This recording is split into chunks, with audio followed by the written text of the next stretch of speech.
Il y a un moment où vous vous dites que ce n'est pas possible. À un moment donné, tout va partir en vrille pour vous et vous allez dire « ça y est ». C'est comme ça que ça se termine. Maintenant, vous pouvez soit accepter cela, soit vous mettre au travail. Il suffit de commencer, vous faites le calcul. Vous résolvez un problème, puis vous résolvez le suivant. Au lieu de reculer, vous vous poussez vers l'avant, vers l'inconnu. Vous rendez-vous compte que chaque jour où vous pensiez que vous n'y arriverez pas, vous en souvenez-vous des jours où vous pensiez que c'était absolument insupportable et que vous pensiez que vous ne supporteriez pas celui-là. Savez-vous que votre taux de survie pour chacun de ces mauvais jours est de 100%?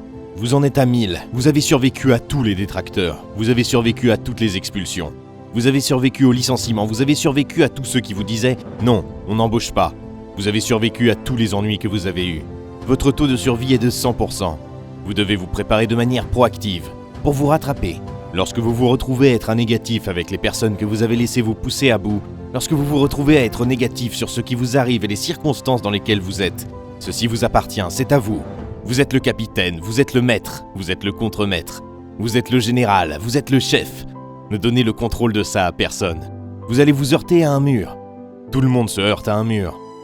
Et ce mur choque certaines personnes, ce mur assomme la vie de certaines personnes. Ce mur décourage certaines personnes, le mur est douloureux.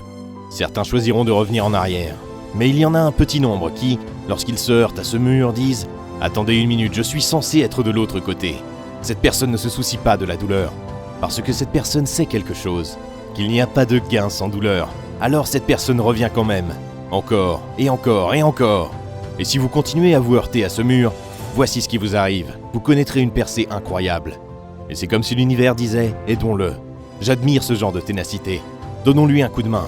Envoyons-lui de l'aide, envoyons-lui des ressources. Ça sortira de nulle part. Dans les moments où vous travaillez, les larmes couleront sur votre visage et vous regarderez en arrière. Et vous chérirez ces moments. Quelle que soit la tempête dans laquelle vous vous trouvez aujourd'hui, n'abandonnez pas. Je sais que ça fait mal. Et je sais que vous ne pouvez plus supporter vos rêves comme si vous les voyiez d'en dessous de la surface de l'eau. Mais n'abandonnez pas. Vous n'avez pas encore vu les meilleurs jours de votre vie. Vous devez commencer à vivre votre vie dans l'expectative. Vous devez commencer à vous attendre à ce que de grandes choses vous arrivent pour que cela se produise. Si vous vivez votre vie dans l'attente, voici ce qui vous arrive. Si vous vivez votre vie dans le désespoir, voici ce qui vous arrive. Dites-vous ceci chaque jour. Ce n'est pas fini tant que je n'ai pas gagné. Ce n'est pas fini jusqu'à ce que j'ai terminé. Ce n'est pas fini jusqu'à ce que j'obtienne ce que je veux. La porte ne peut pas s'ouvrir aujourd'hui. Attention, je vais revenir et enlever les charnières. Mesdames et messieurs, c'est ainsi que nous devons être. Pas de tripes, pas de gloire. Vous devez être prêt à faire face au rejet et au non. Encore et à la défaite, encore et encore.